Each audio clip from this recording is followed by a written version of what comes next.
Hi everyone, in today's video I'm going to teach you how to create a header row in Google Sheets in just a few steps. So let's get started. So first thing we need to do is of course open a document, and after the document is open we're ready to go. So as you can see on my screen guys, I have here a sample. So in order for us to create a header row in our file in a document, all you need to do is, as you can see here, there's a line here.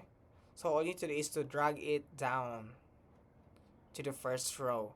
So this row, this would be a header row for this document or for a file that we selected.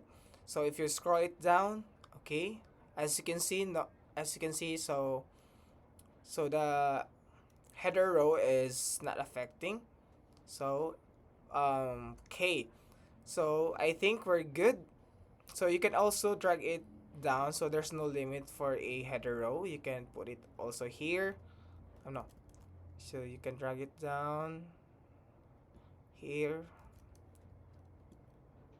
Okay, so as you can see, so that's it guys. So I hope you enjoy and learn from this quick tutorial. Please don't forget to like and subscribe for more quick tutorials in Google Sheets. Thank you.